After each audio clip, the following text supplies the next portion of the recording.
দীর্ঘ নির্বাসিত জীবনের ইতি টেনে কাল দেশে ফিরছেন বিএনপির ভারপ্রাপ্ত চেয়ারম্যান তারেক রহমান। স্ত্রী ও কন্যা সহ সপরিবারে দুপুর 12টায় হযরত শাহজালাল আন্তর্জাতিক বিমানবন্দরে অবতরণের কথা রয়েছে। আজ রাতে লন্ডনের হিথ্রো বিমানবন্দর থেকে রওনা দেবেন ঢাকার উদ্দেশ্যে। কাল হযরত শাহজালাল আন্তর্জাতিক বিমানবন্দরে নামার পর সেখান থেকে দলের স্থায়ী কমিটির সদস্যদের সঙ্গে তারেক রহমান সরাসরি পূর্বাচলের 300 ফিট এলাকার সংবর্ধনা স্থলে যাবেন।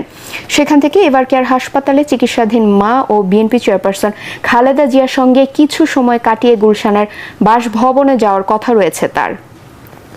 দলের ভারপ্রাপ্ত চেয়ারম্যান তারেক রহমানের স্বদেশ প্রত্যাবর্তনকে ঐতিহাসিক ও স্মরণীয় করতে নানামুখী পরিকল্পনার গ্রহণ করেছে বিএনপি।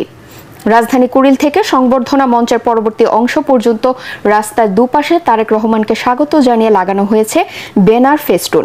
কুড়িল মোড় থেকে সড়কের উত্তর অংশে দক্ষিণমুখী করে বাঁশ ও কাঠ দিয়ে তৈরি হয়েছে বিশাল মঞ্চ। প্রিয় নেতাকে স্বাগত জানাতে বিভিন্ন জেলা থেকে দলে দলে ঢাকায় আসছেন নেতাকর্মী। বিভাগের বিচারপতি জুবায়ের রহমান চৌধুরীকে দেশের প্রধান বিচারপতি নিয়োগ দিয়ে গ্যাজেট প্রকাশ করেছে সরকার। রাষ্ট্রপতির আদেশক্রমে আইন মন্ত্রণালয় থেকে এই গ্যাজেট জারি করা হয়েছে। এর আগে সোমবার দেশের 26তম প্রধান বিচারপতি হিসেবে আপিল বিভাগের বিচারপতি জুবায়ের রহমান চৌধুরীর নিয়োগ চূড়ান্ত করেন রাষ্ট্রপতি।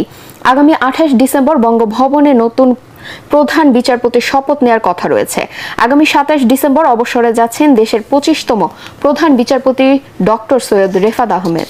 আসছে রমজানে খেজুরের দাম সাধারণ মানুষের নাগালের মধ্যে রাখতে আমদানিতে শুল্ক কমিয়েছে সরকার। খেজুরের সরবরাহ স্বাভাবিক রাখা ও বাজারের দাম নিয়ন্ত্রণের লক্ষ্যে আমদানিতে শুল্ক 25% থেকে কমিয়ে 15% নির্ধারণ করা হয়েছে।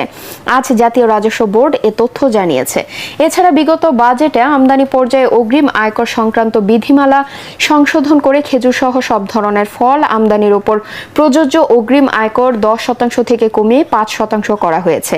খেজুর এবং অন্যান্য ফল আমদানিতে গত বছর অগ্রিম আয়করে যে 50% ছাড় দেওয়া হয়েছে তা এ বছরেও বহাল আছে।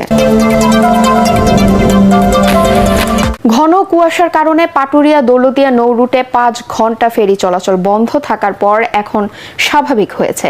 সকাল 6:45 থেকে ফেরি চলাচল বন্ধ করে দেয় বিআইডব্লিউটিসি কর্তৃপক্ষ। পরে কুয়াশা কেটে গেলে বেলা 11টার দিকে ফেরি চলাচল শুরু হয়। এর আগে মধ্যরাতের পর থেকে পদ্মা নদীর অববাহিকায় কুয়াশার ঘনত্ব বাড়তে থাকায় এবং চ্যানেলের বিকন বাতি ও মার্কিং পয়েন্টগুলো অস্পষ্ট হয়ে যাওয়ায় দুর্ঘটনা এড়াতে ফেরি চলাচল বন্ধ করে দেওয়া হয়।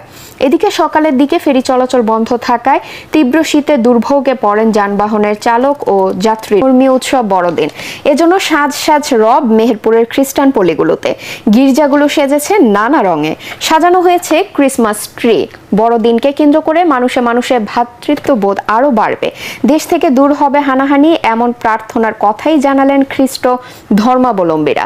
25 ডিসেম্বর দিনটিকে যীশু খ্রিস্টের জন্মদিন হিসেবে পালন করেন খ্রিস্ট ধর্মাবলম্বীরা। তাদের মতে 24 ডিসেম্বর রাতে বেথেলহেমের এক গোশালায় কুমারী মা মেরির কোলে জন্ম হয় যিশুর। বলা হয় বিশ্ব থেকে হিংসা ভেদাভেদ মুছে ফেলতেই তার জন্ম। দিনটি উপলক্ষে মেহেরপুরের খ্রিস্টান পল্লীগুলোতে চলছে উৎসবের আমেজ। পাড়ায় পাড়ায় তৈরি করা হয়েছে গোশালা, বাড়িতে বাড়িতে তোলা হয়েছে শান্তির প্রতীক স্টার।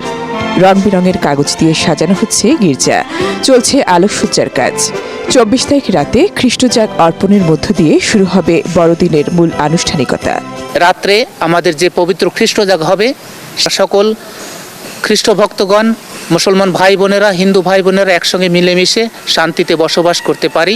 মেহেরপুরে মোট 29টি গির্জায় বড়দিনের প্রার্থনা অনুষ্ঠিত হবে। এদিন দেশ ও মানুষের মুক্তির জন্য ঈশ্বরের কাছে প্রার্থনা করবেন তারা। আমাদের মিশন প্রাঙ্গণ চার্চ প্রত্যেকটা বাড়ি সজ্জিত করা হয়েছে। আমাদের একটি স্টিয়ারিং কমিটির মাধ্যম দিয়ে এই বড়দিন উৎসব পরিচালনা হচ্ছে। নিজেদের মন পরিষ্কার করতে পারে এবং ঈশ্বরকে ধন্যবাদ দিতে পারি যে পাপ থেকে মুক্ত হয়ে তার কাছে ফিরে যেতে পারি। বড়দিনে যিশুর কাছে চাইবো আমার পরিবার যেন ভালোভাবে থাকে, আমি যেন ভালোভাবে পড়াশোনা করতে পারি। প্রায় প্রতিটি গির্জার পাশে আয়োজন করা হয়েছে মেলার। বড়দিন উপলক্ষে নিরাপত্তা ব্যবস্থা বাড়িয়েছে পুলিশ। প্রত্যেকটি গির্জাছি এবং পেট্রোলিং সহ চেকপোস্ট চলমান রয়েছে।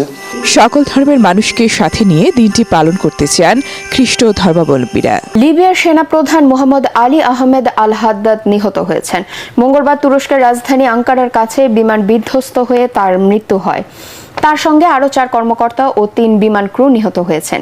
লিবিয়া সরকারের বিবৃতিতে বলা হয়েছে, সেনাপ্রধান এবং অন্যান্য কর্মকর্তা সফর শেষে দেশে ফিরছিলেন। এ সময় এই দুর্ঘটনা ঘটে। সেনাপ্রধান ছাড়া নিহত অন্য সেনা কর্মকর্তারা হলেন স্থলবাহিনীর প্রধান আল ফিতুরি ঘারিবিল, সামরিক বাহিনীর পরিচালক মাহমুদ আল কাতাউই, সেনাপ্রধানের উপদেষ্টা মোহাম্মদ আল আসাউই দিয়াব এবং সামরিক চিত্রগ্রাহক মোহাম্মদ ওমর আহমেদ মাহজুব। লিবিয়া বিমান কর্তৃপক্ষ জানিয়েছে, বৈদ্যুতিক ত্রুটির কারণে জরুরি অবতরণের জন্য অনুরোধ করছিল বিমানটি। আঙ্কারার প্রধান প্রসিকিউটর অফিস এই ঘটনায় তদন্ত শুরু করেছে বলে জানিয়েছে তুরস্ক সরকার। এদিকে লিবিয়ার ক্ষমতাচ্যুত নেতা মুয়াম্মার গাদ্দাফি বিরোধী বিদ্রোহে গুরুত্বপূর্ণ ভূমিকা পালন করেছিলেন সেনাপ্রধান আল হাদ্দাদ।